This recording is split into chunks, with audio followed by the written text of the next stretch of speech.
Assalamualaikum warahmatullahi wabarakatuh. Perkenalkan, nama saya Dewi Auliarismala dengan NB 12122000158. Jadi di sini saya akan mengerjakan tugas mingguan SIM. Jadi kita akan membahas e-commerce system. E-commerce system adalah transaksi bisnis yang dilakukan secara online ataupun elektronik dengan menggunakan jaringan internet. Biasanya bisa dilakukan dengan cara dalam produk, layanan, dan bayarannya dilakukan secara online. Ada beberapa jenis e-commerce yang saya ketahui. Yang pertama itu ada B2B, business to business. Transaksi antara bisnis biasanya seperti produsen dengan distributor. Yang kedua itu ada B2C, yaitu business to customer, yang dimana biasanya dilakukan langsung dari produsen ke pelanggan. Selanjutnya itu ada C2C, biasanya customer to customer, biasanya dilakukan menjual produk bekas di platform, jadi dari konsumen ke konsumen langsung. Nah, selanjutnya ada B2B, customer to business, biasanya itu menjual produk individu ke bisnis. Ya, ada beberapa komponen utama dalam e-commerce. Yang pertama itu dan aplikasi mobile yang memungkinkan untuk pelanggan membeli, melihat, dan suatu produk. Selanjutnya yang kedua itu ada sistem pembayaran online, di mana biasanya bisa menggunakan dompet digital, PayPal, transaksi melalui mobile banking. Selanjutnya yang ketiga ada inventaris, yang dimana biasanya digunakan untuk mengelola stok yang ada dan menghitung ketersediaannya. Nah, yang keempat itu ada logistik dan pengiriman, biasanya digunakan untuk mengatur pengiriman dan penjadwalan untuk produsen ke distributor ataupun konsumen. Selanjutnya ada manfaat e-commerce yang saya ketahui. Yang pertama itu ada global yang memungkinkan produk kita itu diketahui banyak orang melalui media online, media e-commerce kayak gitu.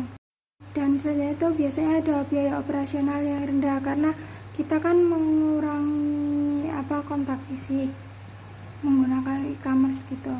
Itu ada kenyamanan dan aksesibilitas, jadi di mana pelanggan itu bisa memesan barang, memesan produk itu dimanapun, jadi nggak harus di tempat itu.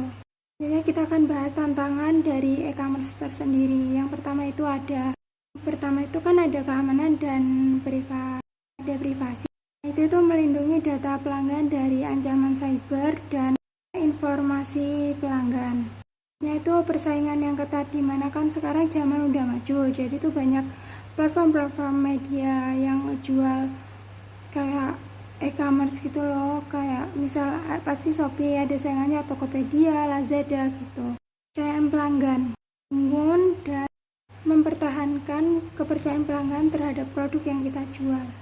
Selanjutnya itu ada contoh platform e-commerce seperti Tokopedia. Tokopedia itu biasanya menyediakan banyak barang kayak kebutuhan harian, kebutuhan rumah tangga, kebutuhan banyak sih, nggak cuman di itu aja ada.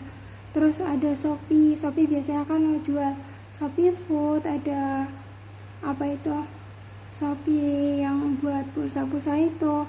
Terus habis itu ada juga buat kebutuhan pribadi, jual barang-barang dari luar kota yang bisa dikirim ke luar kota juga dan bisa nyampe di hari itu juga. Terus selanjutnya kita bahas teknologi pendukung e-commerce. Pertama itu ada cloud computing, di mana menyediakan infrastruktur yang fleksibel dan scalable mendukung guna operasi e-commerce itu sendiri. Terus selanjutnya itu ada big data analisis data pelanggan untuk mengambil sebuah keputusan. AI dan machine learning digunakan untuk menggunakan AI untuk personalisasi, rekomendasi produk, dan analisis perilaku pelanggan. Untuk tren masa depan pada e-commerce tersendiri itu, kalau menurut yang saya pahami itu ada beberapa. Salah satunya voice commerce, di mana dia itu menggunakan asisten suara seperti Alexa dan asisten untuk melakukan pembelian. Terus yang kedua itu ada sustainability, itu tuh merujuk ke praktek bisnis yang ramah lingkungan dan berkelanjutan dalam operasi e-commerce. Sekian dari pemahaman saya, bila ada salah kata